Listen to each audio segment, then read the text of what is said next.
Hello everyone, hope everyone is well, having an awesome day.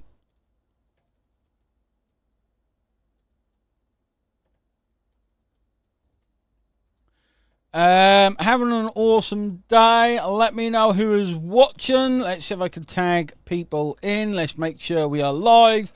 Do all the normal checks because rubbish normally happens. Let me know who's here inside the chat. Let me see if I can comment people in.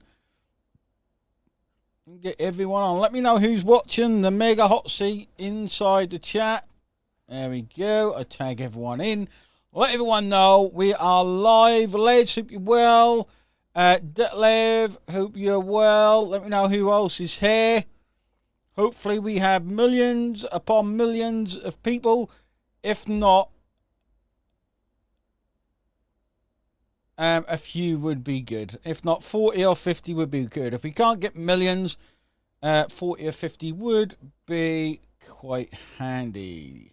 12. I got a really sore neck today, guys, and it really is killing. No idea what I done. I can't even move. Okay, just not that way. Awesome. So, welcome to the Mega Hot Seat. Normally we have these on a Monday, but next week I'm not going to be here next Wednesday, so we've changed them to a we changed from a Wednesday to a Monday to a Wednesday. Tina, hope you're well. Salam, hope you're well. Having an awesome day.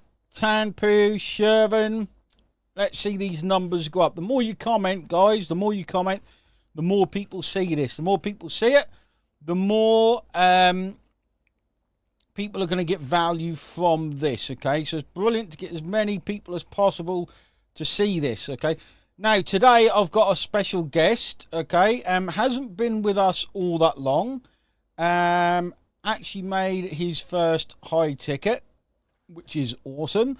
Okay, so I thought it'd be brilliant to bring on this guy. He is an absolutely gem of a guy. In fact, you'll see when he comes on. And he's very, very good, extremely good at coming up with creative copy. Okay, yes, let's make some waves, Shervin. Okay, he's very, very, very good at coming up with creative copy. So I'm not going to waste any time because I've only got 20 minutes. So I want this to be full of value for you guys. So I'm going to bring on my super special guest, Mark Creighton. Mark, how are you, mate? I'm well. How are you? I'm wonderful, mate. Is that the Grand Canyon you're in at the minute? Actually, that's Utah. That's Utah, is it? I don't know. Yeah, I'm in Northern Cal. I just put that on so you couldn't see my messy office. Anyway. That's why I only show my background. If people could see my desk, it would be a different story. Yeah, me too. So, Mark, I've gave a little introduction to yourself, but why don't you give everyone an introduction to yourself and tell people what it is, what you're trying to achieve, and what your background is? I am a 68-year-old senior citizen, Does but it feel weird saying that? oh man, it does because in my head I'm still 20, but my body says differently. Yeah. I'm a grandfather. I have three children, four grandchildren. I just announced my retirement this Sunday. I'm a pastor of a church in Northern California. I announced my retirement very quickly. My background is I'm an orphan. My mom was a prostitute. She gave me up for adoption. I was put in an orphanage, brought to the United States. Grew up here came here when I was 4, and I grew up. So I did find my biological mother, and she's, believe it or not, in the States in South Carolina. So Really? it's pretty amazing. Yeah, pretty Wow. amazing. What are the chances of Uh, that? That's crazy. well, it's DNA testing is where that came from. My goal is to create someone asked me what I am a professional in, and I always say making bad decisions. So a number of years ago, I made some really bad financial decisions, and I kind of lost all my savings in my retirement. So I'm facing a future with no retirement, and I don't want to work. I don't want to dig ditches anymore. And when I was going to college, I was digging ditches and doing all the kind of manual things that a young man has to do to get through school. So I began to look around on where could I make money, and where could I use the gifts that I already possessed to make some money. And as usual, I made some bad initial choices, and then I found OLSP, and man, I'm really happy. So it's just been a great journey so far. Awesome. So how long have you been a pastor? 30 something years. 30 years? 40 years. 40 40 years. years. It's a I've been married long time. 46 years to one person and 40 years as a pastor. Wow, that's amazing. So what made you become a pastor? Just out of my Well, interest. okay, it's an interesting story, and if you believe in the supernatural, I'll tell it to you. Go for it. Okay, my first daughter, I had uh, I had been a Christian for a long time, and then I kind of deviated from the path. I got married, studied chemical engineering, had a job at Pfizer, and my first daughter was born. And years before, I had felt like God had wanted me to go into the ministry, and I just kept saying, "No, I'd rather be rich. No, I'd rather be rich." My first daughter was born. She was supposed to die, and she was down at Yale New Haven neonatal intensive care unit. And they called me up one evening and said, "Mr. Creighton, you need to come. We don't think your daughter's going to make it through the night." So I got in my car. I was in New London, Connecticut, and I started driving. And halfway there, I said, "God, listen, now that you have my attention, what do you want?" And I just heard this voice going, "What I originally called you to do, go to the ministry." So she made it through the night. They said to me, "If she makes it through the next 48 hours, I think she's going to be fine." She made it through the 48 hours. And about 3 weeks, 4 weeks later, we brought her home. I quit my job and I went off to Bible college and then graduate school after that. And that's Wow. kind of the story. I went to the pastorate. I attended the pastorate. What an amazing story, mate. What an amazing story.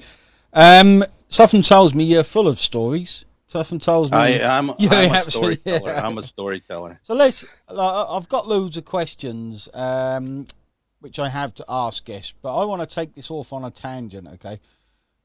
Because you have a creative streak inside you. You do have a creative streak. Quite often, Mark's VIP guys. Quite often, we're sitting on the mega challenge or mega workshop, we just called it, which is where we get together. And I teach stuff, whereas Mark started to come out with some crazy creative titles and some crazy creative content. But what I'd like to talk about is what have you learned from being a pastor to what's helped you in affiliate marketing, so everyone here can kind of see what they need to be doing. So it's not just true what we do in affiliate marketing, guys. It's true. I think it helped Mark. I think it's a gift he's got that's going to help him a lot in affiliate marketing. But is there any transferable skills across from what you did to what you to affiliate marketing? All, all of them, honestly. Everything I've learned on how to communicate, how to write, how to put together a sermon, there's a whole, people get their PhDs on homiletics. And I was taught by some of the greatest in the world. Some of the greatest homileticians in the world were my professors. And as I got into marketing, I'm seeing when you did the webinar thing, I went, man, that all clicked with me. Like, that's writing a sermon. The end starts first. You start off with the main idea, and then you with the end, and then you give in the end, and then you get three parallel points that support your main idea, and then you come back to the main idea. It just fits. And then I learned what the loop was, and you put that in the sermon, and it was just amazing stuff. I'm a little scared, but I want to do webinar because that's my that's my wheelhouse. I think I can do that. But there are other things. You have to learn to be creative. You got to learn to think critically, and you see something and you analyze it, and you take it apart a little bit, and you go, okay, how does this work and why is it working? Those are all things you do when you're doing research. I've had to write a lot of research. I've written some articles over the years, so I had some experience going forward. But it's just all those things on communication go, they just translate into affiliate marketing, because, and the other thing what really rung a bell with me is People buy from people. They don't buy from AIs. They don't buy from automatic this. Eventually, you got to get in front of them and build a relationship with them. And whether you're using the AI for no like trust or whatever, eventually you got to. So don't wait too long. Just I'm still fumbling. Listen, I'm new. I'm still fumbling around in DMs. But every mistake I make, I look at it and go, oh, well, that didn't go so well. What did I do? What did we look? And so those are the things that we learn as a pastor when we have systems. I'm big about systems in churches. Mm-hmm. I set up systems. How are they working? Why are they working? So it all kind of translates over. So this has me intrigued. What is, when you run a sermon, I take it as when you stand up on a Sunday and that's a sermon, is it? Yes. Yeah, cool. Yes. Excuse my ignorant questions. But what is the point of a sermon? What is your job as a pastor? What is it you want to happen during that? Again, this is... Oh, well, a sermon is very different than a lecture. A lecture is the dissemination of information. You're systematically disseminating information. A sermon is meant to move the emotions so people are moved to action. Mm-hmm. That's what a sermon is. That's awesome. So you're disseminating information, but you're doing it in such a way that it creates an emotional response, and they want to now act on the stuff that you have told them. That's why when you sermonize and you learn homiletics, you learn to wave your arms just like Wayne does.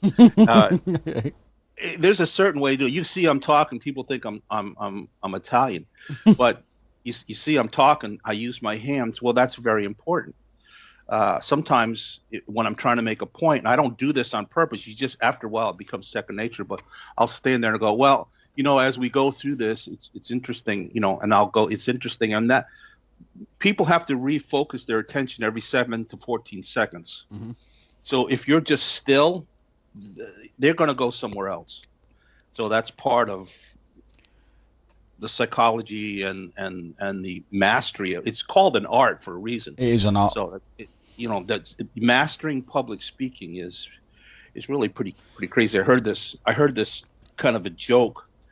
The two greatest fears in the world are, the first one is death, and the first one is public speaking. First, and the second one is death, which means you'd rather be in the casket than the one talking over the casket.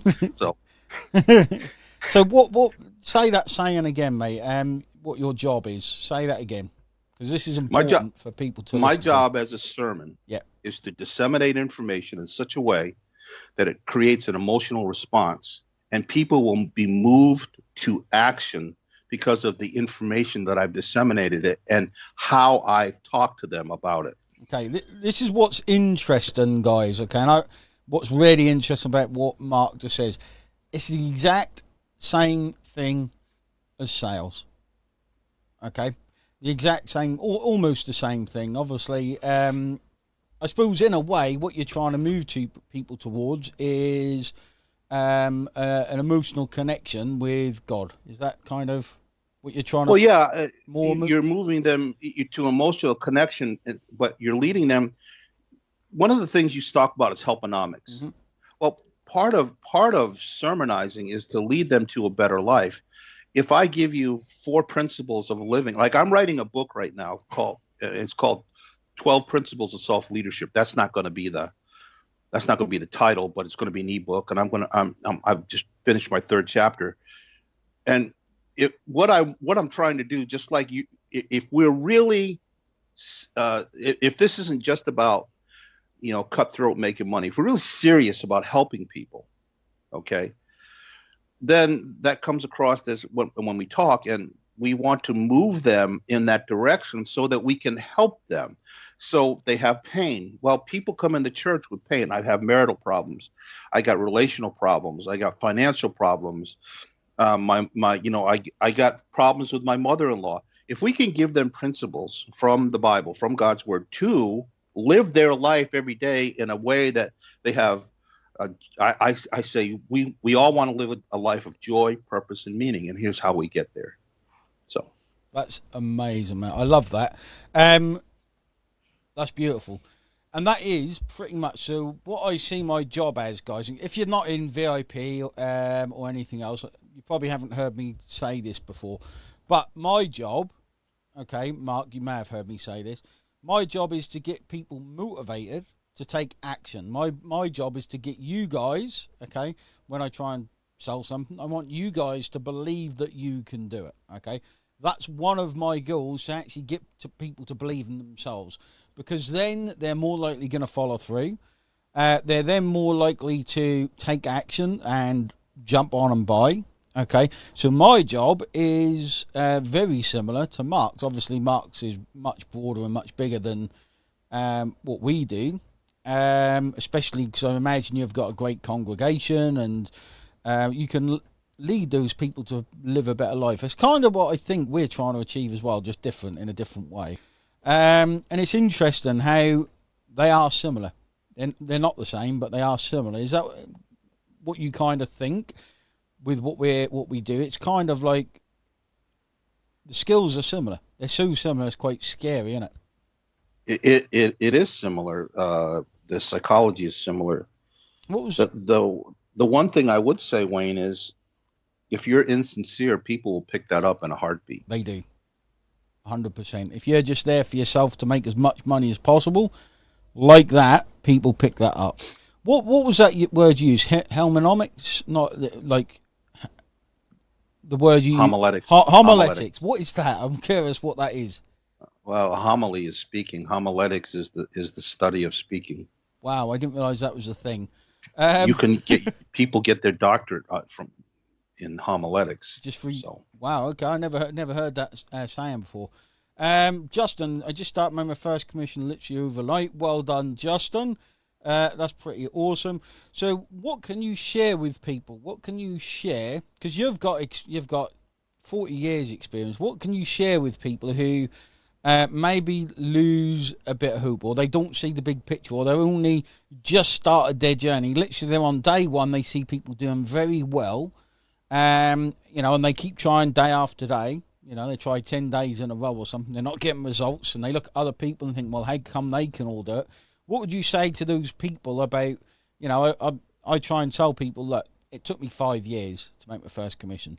Like, I had to believe in myself, okay? I had to make it happen. What would you say to those people to keep them going, to keep them focused on that one thing and not keep looking for shiny objects, looking for things that happen overnight? What would you tell those people?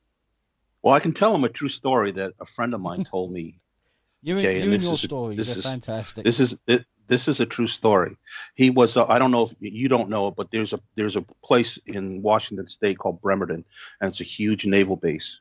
And his dad, he's a pastor in Washington State, but his dad was in the Navy, and they brought him down to the base, and there was a pretty large boat there, not huge, but a big, very large Navy boat. And he sat down. He said, "D, we're going to be here all day," and they brought lunch. And he says, "Just sit there." And he starts pushing on the front of the boat. Now, it's a big boat. And D's going, "Well, Dad, what are you doing?" He goes, "Just watch." It's lunchtime.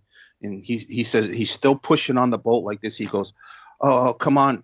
Give me a sandwich, son." And he pushing on the boat.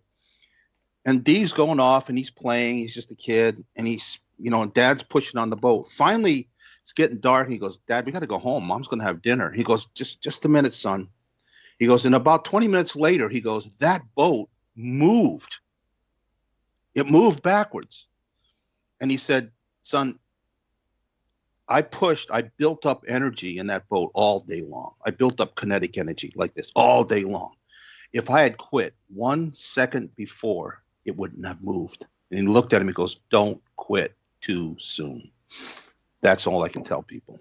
That's an awesome, awesome story. This is what I see many people do. Dave was based in the Navy there, he just said. Yes. What coincidence? Yeah, that's what I see people do, guys. When things take longer than you expect, okay, that is, I've got a saying, the work needs to work on you, okay? And that means the more you work on something, the easier it becomes. The more you learn, the more things become second nature. Okay, you have to let the work do its work on you. once the work's done its work on you, okay, and it does that by you taking action, things get much, much easier. Okay, much easier, pretty crazy. So that was a brilliant analogy on that, Mark. And this is what you're great at. You are a real storyteller.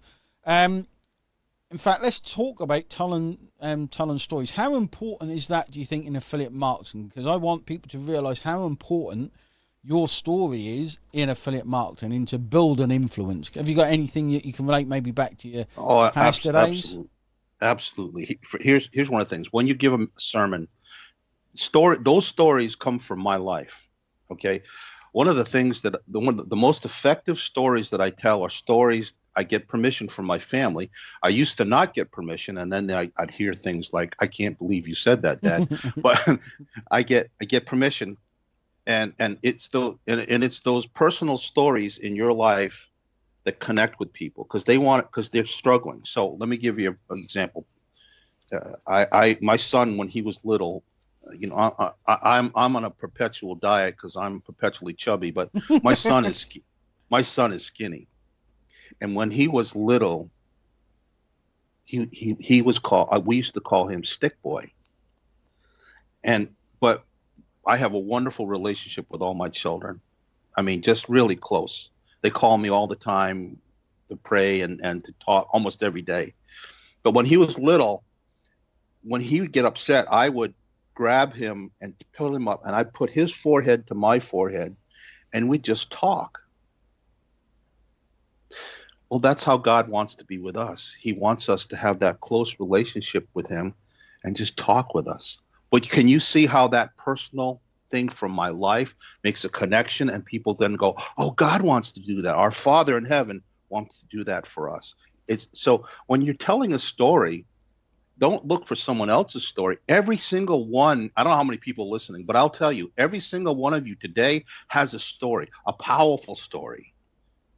And you don't have to be like me. My mom was a prostitute. She gave me up. I found her. Praise God. But you don't have to have that. You can just be. Wayne's story is he worked in a factory. Well, that's not too exciting, is it, Wayne? No, that's not. Right? I've worked in factories before. It's not fun work. That's not exciting. What's exciting is I got out and I did some really long, grindy things, and look what's happened today. I've got here, and in that process, Wayne's got 1,000 stories, little stories that are powerful. Mm-hmm. And each one of you, I don't know how many people are watching, but each one of you today has a story that is powerful. Never forget that. It is the most powerful thing. If you don't feel like you got a story, guys, okay. In fact, in VIP, we build out people's stories. We have, I forget, a character points list is huge. So you start to build out your story. John, you've got access to that. Ask the team for that. Because it is so powerful. When you understand your story, guys, I don't know if you feel like this, Mark. You go back and you write your story down. You try and remember everything. There's certain things you can do to pull up the story and the events in your life. You actually feel proud about who you are today because of all the stuff you've gone through. I don't know if you feel that, Mark, with your story. Oh, absolutely. It makes you realise who you are, don't it? Which is an important part of confidence. Right. It really is. Right, absolutely. And another thing, what people really want, guys. So I haven't got a fun story. You know, I want super clever. I'm not Superman. I might be Batman. I'm not quite Superman.